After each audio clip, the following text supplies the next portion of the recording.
Bonsoir serment, me revoilà aujourd'hui pour une nouvelle vidéo, donc intitulée Statistiques à deux variables. Ce cours est fait pour les élèves de la classe de terminale L, mais aussi les élèves de la classe de terminale S. Donc sans plus tarder, nous allons démarrer. Mais avant cela, donc n'oubliez pas d'aimer, de s'abonner, de partager et d'activer la cloche de notification pour me pousser à faire plus de vidéos. Alors c'est parti. Donc nous allons essayer de voir quoi la statistique à deux variables à partir de cet exercice qui est là. Donc exercice. Donc on a donné comme les indications, les formules utilisées devront être indiquées et tous les calculs intermédiaires figurés sur la copie. Donc on donne la série statistique double. Pourquoi c'est des statistiques doubles? Car ici nous remarquons que quoi? Nous remarquons ici qu'il y a deux variables. Les deux variables sont quoi? C'est la variable x et ici quoi? Et il y a quoi? Y. On est d'accord? Donc, les valeurs de x, c'est quoi? C'est 35, 40, 35, 65, 65, 85, 85 et attention, parmi les valeurs de x, il y a une inconnue. On est d'accord? Donc, l'exercice va être très intéressant. Donc, y égale à 3, 4, 5, 10, 8, 13. Voilà, lui aussi, il y a une valeur, il y a une inconnue qui est égale à quoi? Qui est égale à quoi? M. Et ensuite, nous avons quoi? 15. C'est-à-dire que les valeurs de x sont 35 jusqu'à quoi? K. Les valeurs de y sont de 3 jusqu'à quoi? Jusqu'à 15. Maintenant, la question qu'on a posée, à savoir déterminer les réels K et M, sachant que y bar égale à 72, x bar égale à 65. On rappelle que quoi? Que y bar, c'est quoi? C'est la moyenne des quoi? Des y. Et x bar, c'est quoi? C'est la moyenne des x. Maintenant, deuxième question, calculer la variance de x et calculer la variance de y. Calculer la covariance de x, y. Calculer le coefficient de corrélation R. Déterminer la droite de régression de y en x et déterminer la droite de régression de x en y. Vraiment, cet exercice-là résume quoi?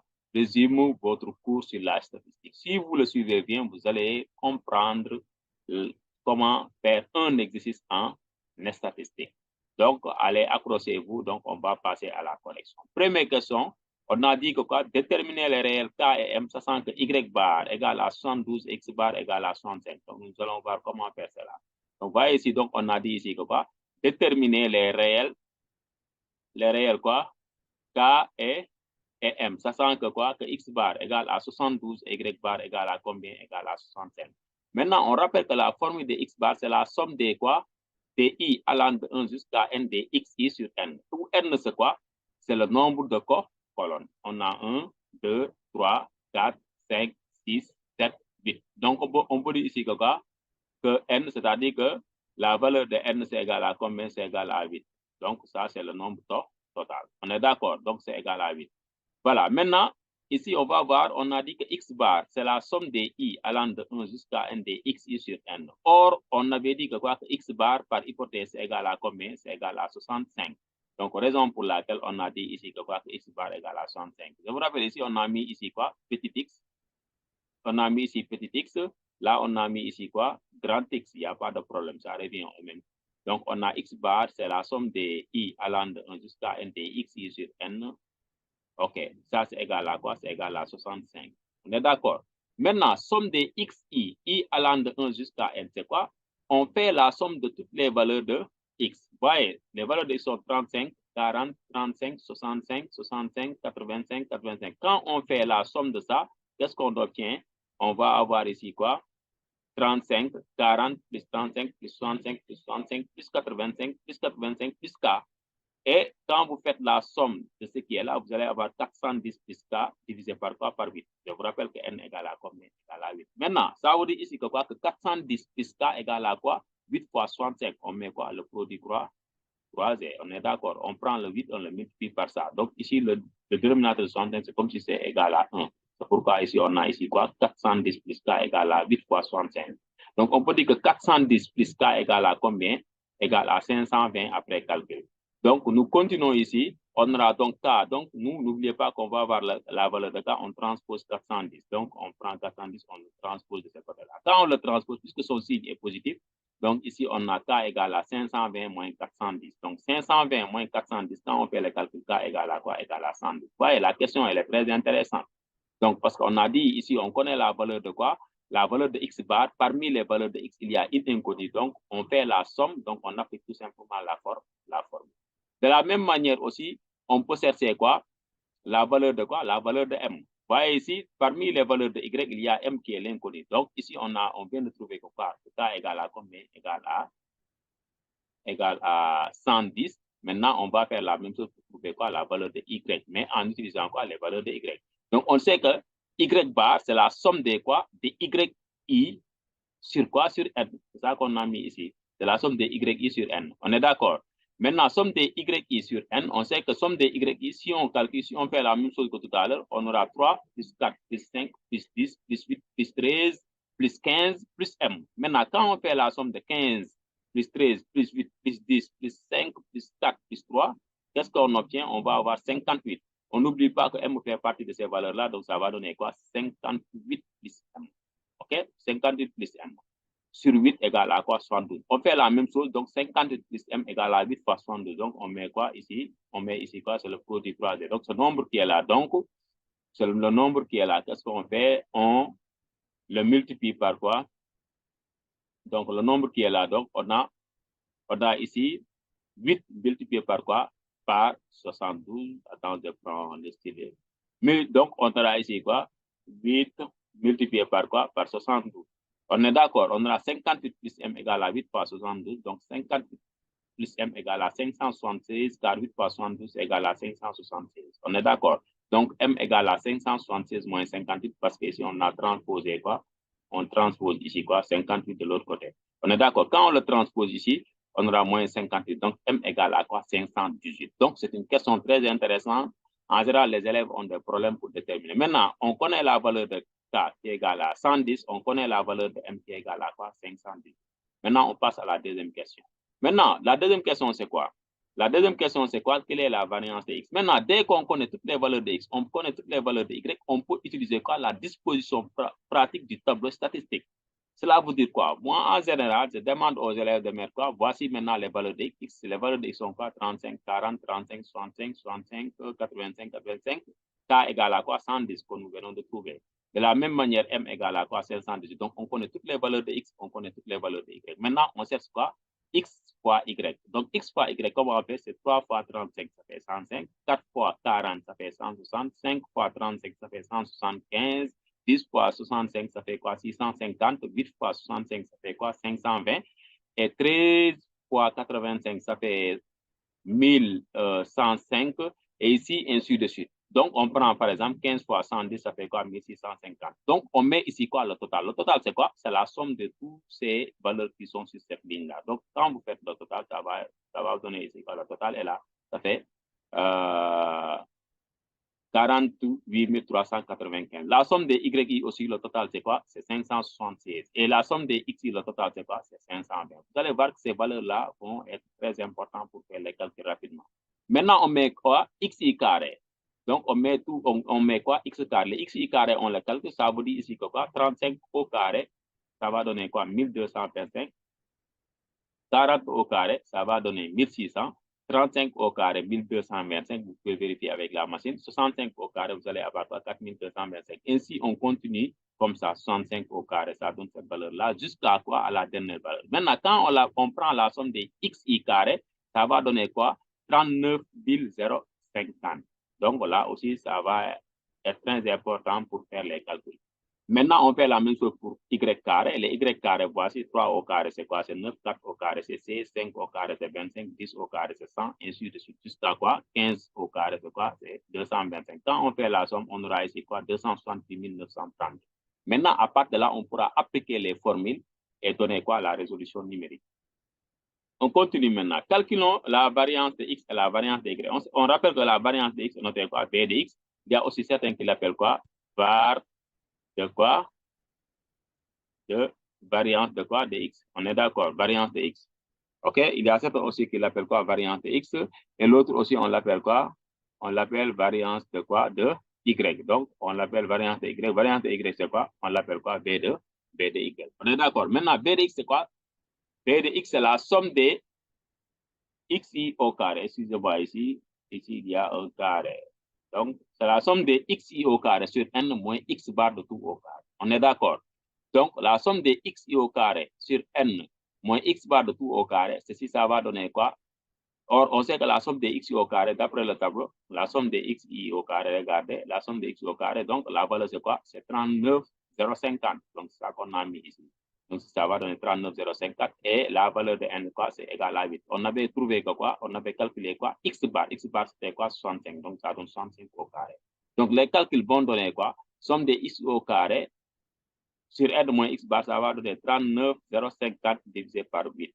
Moins 65 au carré. Donc, quand on fait les calculs, ça va donner 625,25. Vous pouvez vérifier ça avec quoi? Avec votre machine.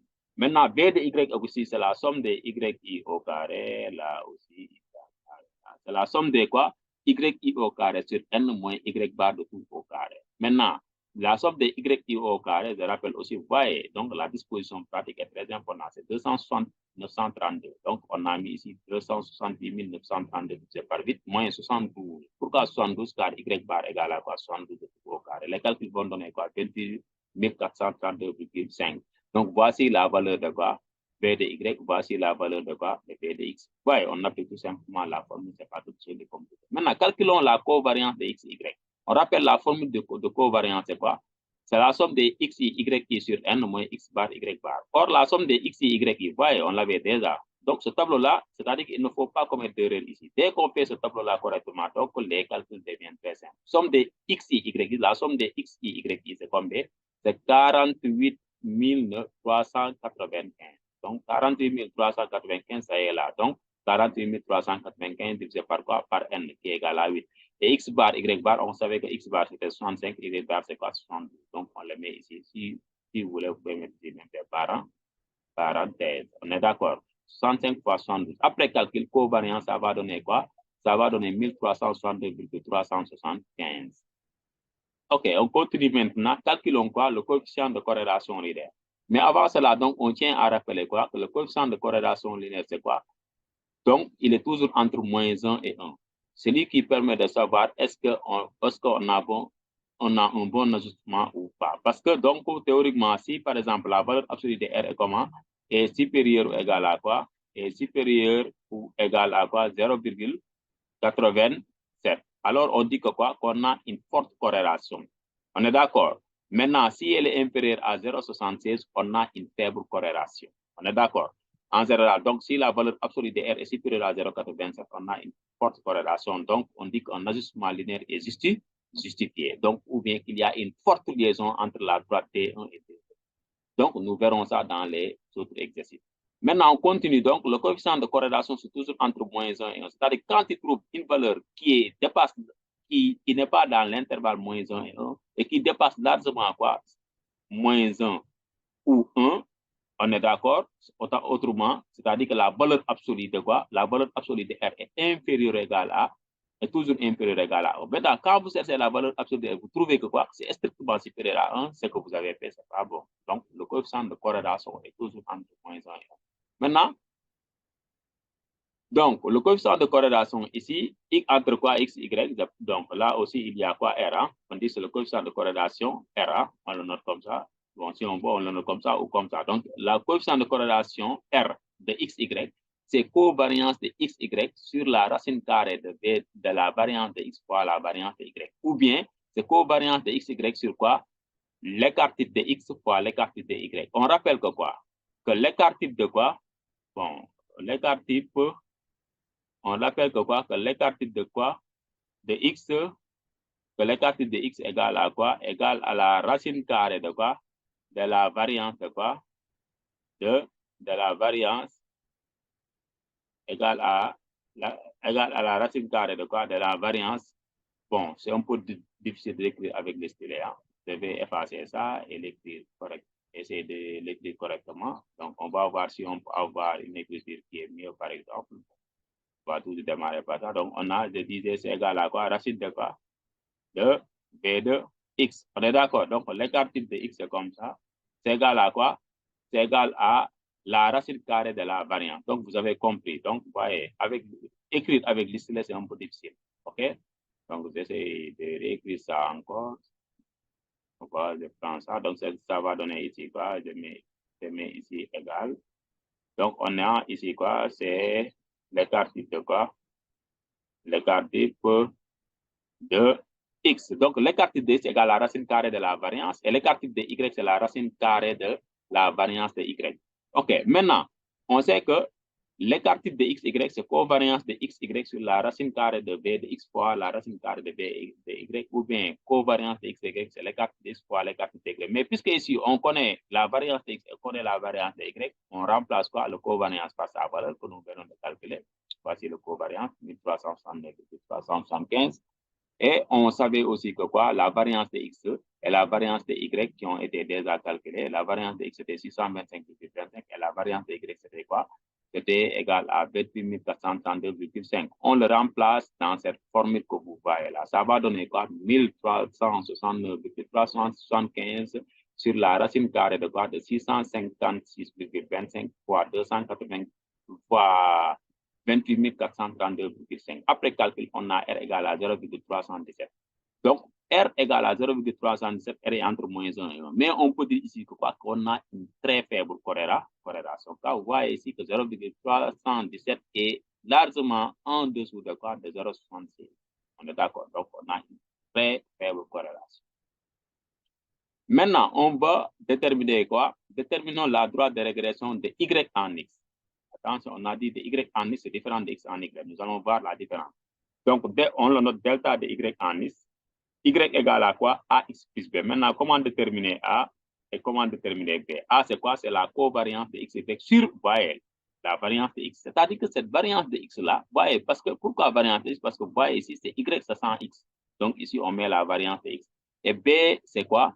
C'est Y bar moins AX bar. Y bar, vous le connaissez déjà, X bar, vous le connaissez déjà, et A, vous allez avoir ça en calculant cette expression.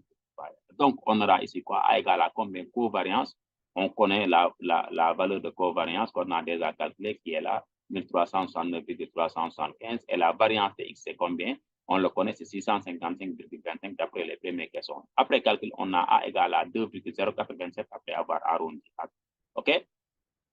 Et là aussi, B, c'est quoi? On a dit B, c'est Y bar moins AX bar. Donc, B, ça va donner 72, car Y bar 72, moins 2 fois 0,87, qui est la valeur de A que nous venons de calculer ici, fois quoi? 65, qui est égal à X bar. Donc, les calculs vont donner quoi? Moins 63,655. Donc, on dit que quoi? Que la droite de régression de Y en X égale à Y égale à 2,087X moins 63,655. OK? Donc, c'est comme ça qu'on détermine quoi? La droite de régression de Y en X. Maintenant, regardons la différence. On demande maintenant la droite de régression. Sixième question, la droite de régression de X en Y. La droite de régression de X en Y, voyez, on a dit X en Y, tout à l'heure c'était Y en X. Donc, X en Y, c'est X égale à A' Y plus B'. Maintenant, comment on détermine A'? A', ça va donner covariance de X, Y. Vous voyez, c'est toujours covariance, mais attention ici, vous voyez, la variance a changé. Donc, ici, la variance, c'est quoi? C'est B de Y, car on cherche la droite de régression de X en Y. Vous voyez ici, la variance, ici, c'était quoi? B de X, parce qu'on cherchait la droite de régression de Y en X. Donc, la droite de régression de X en Y, ça va donner ici quoi? A' Y plus B' avec A' égale à covariance de X, Y sur B de Y. Or, covariance de X, Y, on l'avait déjà, c'est 1369,375 et variance de Y, c'était quoi? 28 432,5. Les calculs vont donner approximativement 0,082 après avoir arrondi. OK? Maintenant, B', ça va donner 65 moins 0,082 fois 72. Donc, on applique tout simplement quoi? La formule. On est d'accord? B', ça va donner ça. Pourquoi B', ça donne ça? Parce que B', ça va nous donner ici quoi? Tout simplement, la droite de régression de X en Y, ça donne A' égale à covariance de X sur B de Y. Et là, nous allons avoir ici quoi? B', ça va nous donner quoi? Donc, B', bon, j'essaie de le mettre ici, B', donc la formule, ça va nous donner quoi? Ça va nous donner, forcément, ça va nous donner quoi? X bar moins quoi? A' Y bar. C'est ça la forme. Maintenant, X bar, c'était combien? X bar, c'est 65 qui est là. Et A', on vient de le calculer, c'est 0,082. Et on a Y bar, c'est quoi? 72. Donc, on le remplace, ça va donner B' égale à 65 moins 0,082 fois 72. Donc, B', ça nous donne combien? C'est 59,087. Donc, la droite de régression de X en Y égale à X. X égale à combien? 0,082 Y plus quoi? 59,087 Y. Donc, il ne faut pas confondre la droite de régression de quoi? c'est y en x qui est différent de quoi? Qui est différent de la droite de régression de quoi? La droite de régression de quoi? De la droite de régression de x en y. Donc, on ne doit pas confondre la droite de régression de y en x et celle de quoi? Et celle de x en quoi? En y. Donc, voici ce qui met fin à la correction de l'exercice. Si vous avez aimé ce que j'ai fait, abonnez à ma chaîne, aimez et activez la cloche de notification et faites-le savoir dans les commentaires. Allez, à la prochaine.